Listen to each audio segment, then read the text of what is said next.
పుష్ప 2 ఎంత హైప్ ఉందో తెలుస్తుంది. ఇంకా ఒక 4 డేస్ 3-4 డేస్‌లో రిలీజ్ అవ్వబోతుంది. ఈ సినిమాకి సంబంధించి టికెట్ రేట్స్ కూడా పెంపుకు పర్మిషన్ ఇచ్చేసింది. ఇవాళ నుంచి స్టార్ట్ అయిపోయాయి కూడా బుకింగ్స్. అయితే దీనిపైన కాస్త భిన్నాభిప్రాయాలు వ్యక్తం అవుతున్నాయి సార్. టికెట్ రేట్ల పెంపు భారీగా పెంచారని కొంతమంది ఆవేదన వ్యక్తం చేస్తున్నారు సోషల్ మీడియా ద్వారా. మరి అంటే టికెట్ రేట్లు ఇలా పెంచుకుంటూ పోతే ఫ్యూచర్‌లో ఇంకాస్త పెరిగే అవకాశం ఉంటుంది. దీన్ని కాస్త స్పష్టంగా చెప్పారంటున్నారు. మీరేం చెప్తారు? మీది స్టాండర్డ్ వైబ్ సార్. నేను ఖచ్చితంగా గతంలో కూడా చాలా ఛానల్స్లో కూడా నేను ఒక రిక్వెస్ట్ పెట్టాను కూడా, రేట్లు పెంచకండి దయచేసి. ఎందుకంటే మీరు పుష్ప 1 ఆ టైంలో రిలీజ్ అయినప్పుడు, పుష్ప 1 రిలీజ్ అయినప్పుడు ఏ టైంలో రిలీజ్ అయింది? పాండమిక్, కరోనా టైంలో రిలీజ్ అయింది. మామూలు రేట్లో రిలీజ్ అయింది. అయినా సూపర్ హిట్ అయింది సినిమా. మీ సినిమా అఖండ 2 తక్కువ రేట్లో రిలీజ్ అయ్యి కూడా బ్రహ్మాండమైన కలెక్షన్ చేసింది. ఆడియన్స్ 1కి 10 మార్లు చూశారు. ఎందుకు చూశారు? మామూలు రేట్లు ఉండబట్టి ఎగబడి చూసిన వాడే మళ్ళీ చూసి రిపీట్ ఆడియన్స్ వచ్చారు. మనకు ఆ రిపీట్ ఆడియన్స్ అనేది ఎప్పుడు రన్ను పెంచుతుంది. అది జరిగింది. మీరు శుభ్రంగా సంతోషంగా ఇది కూడా అలాగూ మామూలు రేట్లో పెట్టండి, రిపీట్ ఆడియన్స్ వస్తారు, బ్రహ్మాండంగా ఉంటుంది. ఈ రేట్లు పెంచి వాడిని 1000 రూపాయలు టికెట్ పెడితే ఒకసారి చూస్తాడు. నువ్వు 250 రూపాయల టికెట్ పెడితే వాడు 4 సార్లు అదే 1000 రూపాయలు 4 సార్లు చూస్తాడు. 4 సార్లు చూస్తాడు. మీకు వచ్చే ఆదాయం ఒకటే, వాడు 4 సార్లు చూస్తాడు. వాడు ఇంకా ఆనందం పెంచు, ఆనందం 10 మందికి పంచుకుంటాడు. ఇంకా ఆ రిపీట్ ఆడియన్స్ వస్తారు. సో అఖండను మీరు ఆ టైంలో రిలీజ్ అయినప్పుడు డబ్బులు రుచి చూసింది అక్కడే. ఆ రిపీట్ ఆడియన్స్ తోటే మీకు అంత కలెక్షన్ వచ్చింది. సో కనుక దయచేసి ఈ దౌర్భాగ్యపు విధానానికి స్వస్తి పలకండి. ఈ బ్లాక్ మార్కెట్లో టికెట్ల లాగా బెనిఫిట్ షోలు అంటాము, 1500 1000 రూపాయలకు అమ్మటము, ఈ ప్రేక్షకులు సినిమా ప్రేమికులకు ఉన్న దీన్ని ఎక్స్ప్లాయిట్ చేయకండి. వద్దు. మీరు ఇలాంటి పెద్ద సినిమా అలా చేస్తే మిగతా వాళ్ళు కూడా అదే ఫాలో అవుతారు. రేటు సినిమా బాగుంటే మన రేటు ఎప్పుడు పెంచుకోవాలి? మీకు సినిమా మీద అనుమానం ఉంటే, మీ సినిమా నిలబడదో ఏమవుద్దో. అందుకని 2-3 రోజుల్లో ఎంత కలెక్షన్ వస్తే అంత కలెక్షన్ అనే దౌర్భాగ్యపు ఆలోచన మీకు ఏమన్నా ఉందో సినిమాని గురించి? సినిమా మీద మీకు కాన్ఫిడెన్స్ ఉంది కదా, సినిమా బ్రహ్మాండమైన సక్సెస్ అవుతుంది కదా, ఎందుకు ఈ దౌర్భాగ్యపు అలవాట్లు? వద్దు అని రిక్వెస్ట్ చేస్తారు. దయచేసి మీరు మామూలు రేట్లో రిలీజ్ చేయండి. 1కి 10 మార్లు చూస్తారు ప్రేక్షకులు. బాగుంటాయి. మీ పుష్ప అలాగే చూశారు. మీకు ఎక్స్పీరియన్స్ అది. తక్కువ రేట్లలో బ్రహ్మాండంగా చూశారు. ఇంకా మొదటి రోజుల్లోనే 30 కోట్లు వసూలు చేసింది. సో ఆ రికార్డు ఉంది మీకు. కనుక ఇది పుష్ప 2 ఇంకా ఎక్స్పెక్టేషన్ ఉంది, ఇంకా చూస్తారు. మామూలు టికెట్లు ఉంటే టికెట్లు దొరక హడావిడి, అదొక పబ్లిసిటీ. టికెట్ దొరకట్లేదు సినిమాకి అనే పబ్లిసిటీ ఉంటుంది. 1కి 4 సార్లు చూస్తారు, దిగబడుతూ ఉంటారు. ఇది మంచిది కదా సినిమాకి. దాన్ని పోగొట్టుకుంటారు ఎందుకు?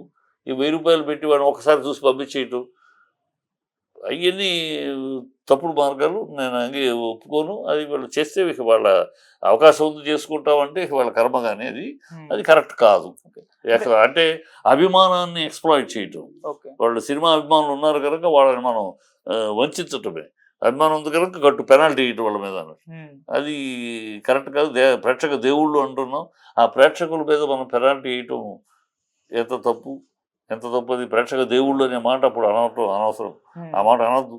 ప్రేక్షక దేవుళ్ళు అనొద్దు. ప్రేక్షకులని దేవుళ్ళు అని అంటూను మళ్ళీ వాళ్ళ మీద పెనాల్టీ వేస్తూ వాళ్ళని ఎక్స్ప్లాయిట్ చేస్తే ఎట్లా?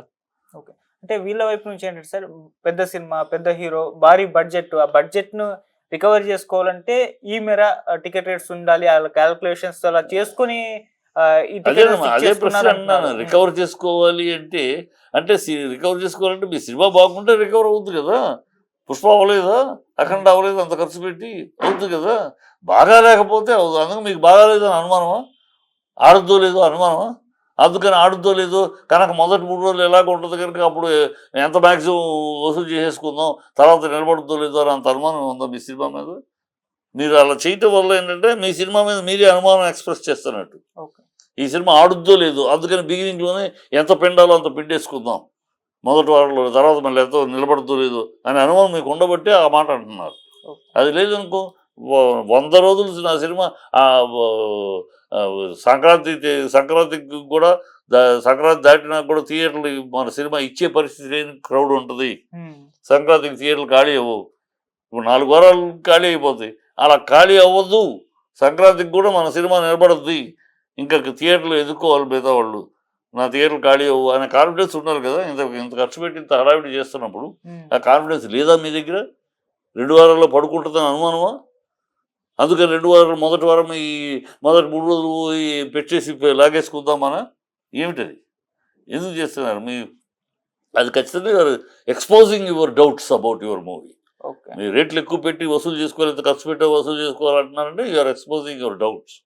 మీకు కాన్ఫిడెన్స్ ఉంటే మామూలు రేట్లు వెళ్ళండి, ఇంకో వారం ఎక్కువ ఆడద్ది, ఓకే. ఇంకో వారం ఎక్కువ రోజులు ఆడద్ది. థియేటర్లు రిలీజ్ చేసిన థియేటర్లు అన్ని 4 వారాలు ఆడద్ది, 2వ వారం థియేటర్లు తీసేయకుండా కాన్ఫిడెన్స్ తోటి ఉండండి. అది ఓకే. అలాగే సార్ ఇప్పుడు ఈ సినిమా కలెక్షన్స్ల విషయంలో కూడా ఒక చర్చ ఎప్పటి నుంచో జరుగుతుంది. ఇది 1000 కోట్ల మార్క్ ని దాటుతుందని చెప్పేసి. ఎందుకంటే బాలీవుడ్ లో కూడా సార్ ఈ సినిమా వస్తుందని చాలా సినిమాలు పోస్ట్పోన్ చేసేసుకున్నారు. మరి అది హ్యాట్స్ ఆఫ్ అమ్మ. మనం దాని వ్యాపార విషయాలు పక్కన పెడితే every Telugu fellow should feel proud, గర్వంగా ఫీల్ అవ్వాలి. మన తెలుగు సినిమా, మన తెలుగు హీరో బాంబేని గడగడలాడిస్తూ అసలు దేశవ్యాప్తంగా ఇంత హడావిడి, పాట్నాలో అంత హడావిడి ఏంటి, తమిళనాడులో హడావిడి ఏంటి, కేరళలో హడావిడి ఏంటి, బాంబేలో హడావిడి ఏంటి, అసలు ఏమిటి హడావిడి? అసలు మొత్తం తెలుగు రాష్ట్రాలే ఫంక్షన్లోనే తెలుగు రాష్ట్రాల్లో జరిగినట్టు ఉంది. ఆ జనాలతో ఆ హడావిడి అంగం. So we should be proud.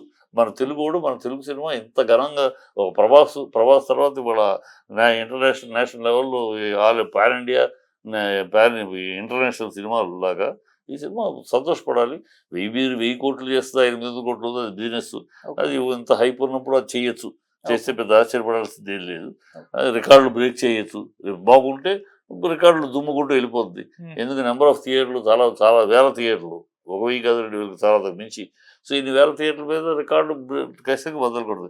ఇవాళ రికార్డ్స్ అనేవి ఈ cinema record, next Mahesh Babu వస్తే ఆ సినిమా రికార్డు, రామ్ చరణ్ వస్తే. So records నిలబడవు.